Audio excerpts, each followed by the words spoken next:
have a little changes from the new one to the old one, obviously, okay? And the main issue with this is going to be the fact that you can feed the wood from left to right, and you can feed it from right to left, which we didn't have that option on the other saw. So that's really going to be the main issue. You know, the vertical cut is not an issue at all. We get a piece of stock here. So you see, there's a tape here, measuring tape here, measuring tape on the other side. Obviously, if you're going to feed it from left to right, right to left, you have to have two tapes. Okay. So there's, like Dick said, there's no more pulling the hose off and looking at the blade, because number one, if you pull the hose off to look for the blade, you can't see the blade because it's not there. Okay, it's in the housing. But so if we were going to cut a piece and we're feeding it this way, and you wanted a, say you wanted a 16-inch piece, just put it right up there to 16 inches, and there you go. Make your cut. You don't have to take into consideration the right side of the blade, the left side of the blade. You line up the edge of the board with whatever measurement you're looking for. Okay, so right now I'm lined right up on 13 inches. When you make that cut and measure that piece, it's going to be 13 inches. So what if you want to do a strip of 3 inches? Mike? If you want to do 3 inches, you can come over to the other side. Actually, it is this side. Because of where the blade is, if you notice, the blade's not in the center. It's offset a little bit. Okay. Right. So on this side, going from left to right, you can, the smallest cut that you can make is 3 inches. Well, as far as using the tape. Okay. If you're going in the other direction, because of the offset on the saw blade, the smallest that the tape will read on this side is 6.5 inches.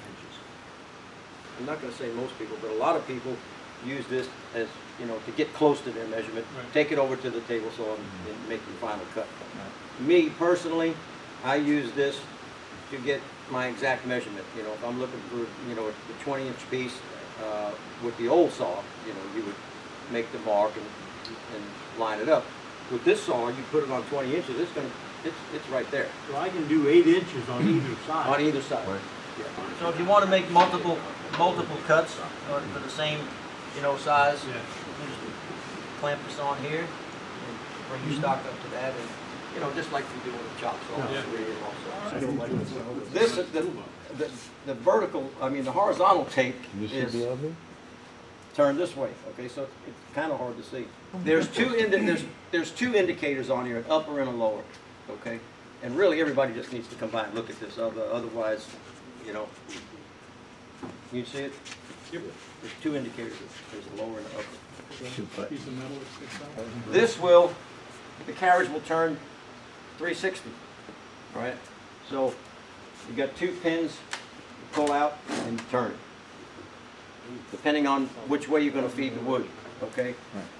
I'm going to suggest that we default right to left because the stock is over here. This makes sense. You take it out. The sheet stock is here. You lay it right here. Whereas we used to go all the way around and put it on this side. We don't have to do that anymore. So you can just lay it right here and feed it right to left. Okay? But you got to turn that the correct way, though. Exactly. Hence the arrow on there. Okay. The arrow. Okay. So it's harder to turn when you do it the other way.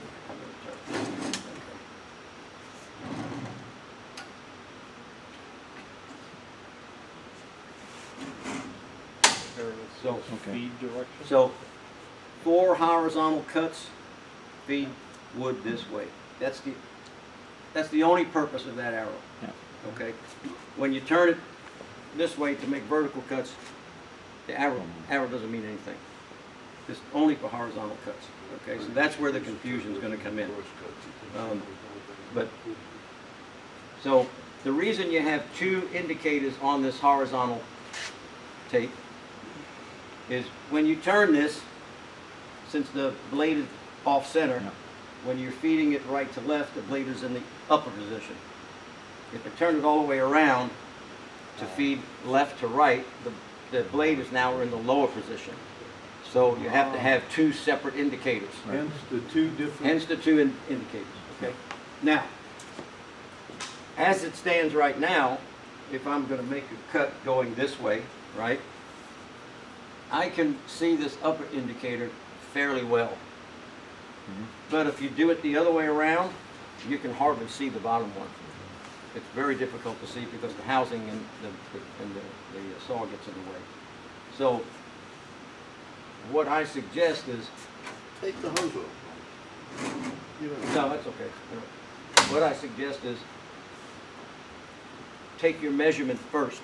So supposing we're gonna cut this piece, we wanna cut 20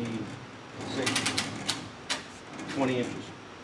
Or we'll say 2 feet, because we're below the top of that, okay? So I set my indicator on 2 feet, right there. And then turn. Using the upper one, not the lower one, using the upper one, right? And then turn. Okay? Because I can see it clearly now, because there's nothing encumbering my view. And then take, and then turn that, and now you're ready to go. and that's dead nuts. That's right on the money. Yep. It's right on the money. We cut a piece, who was it? Piccirillo was cutting some sheet goods the other day, and he wanted to cut it right down the middle, 24 inches. We set it on 24 inches, made the cut, took the two pieces off, laid them on the floor. They were perfect. So right now, as it stands, it's cutting perfect horizontally and vertically. You can put a 60-inch piece in here, so you can put Russian plywood in here and then make a vertical cut on it. Yeah. The saw stays on all the time? You don't have to have two people, one holding the button? No, well, that's the other thing. That's why we bought it, Right, for a constant. right. Okay. We're plugged up? Yep. Okay. So this is the position it's gonna be in if you're doing vertical cuts. Right. So on. That was one of the reasons that we purchased it. Right. You rotated that saw, Mhm. did you have to pull both of those? Both pins. You had to You gotta pull of both them? pins. Okay, Yeah. Now, all right. once you pull the pins and they disengage, you don't have to hold the pins out. That's what I was doing. I was holding the pins and trying to turn the thing.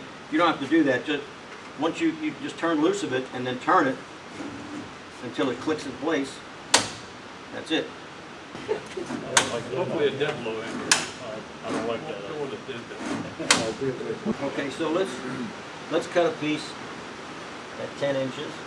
Okay, so this is set at 10 inches.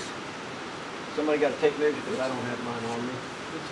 Look in the lost and found drawer. Yeah. It's always one in there.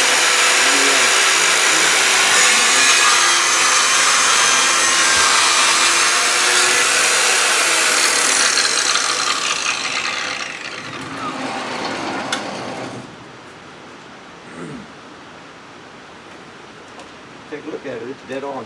And we trust you. I'll give it to the J-Man.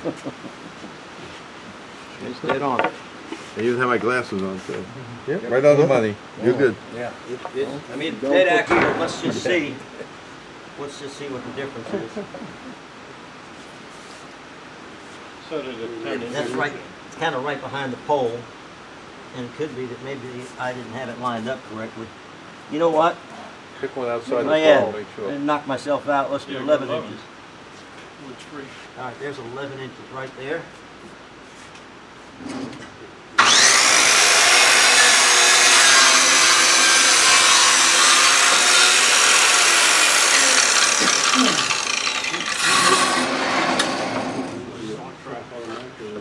See what we got here. And then it's Makita's saw. Worm drum saw. It's right on it. Okay, so it's good both sides. It's good on both sides. It's right on it.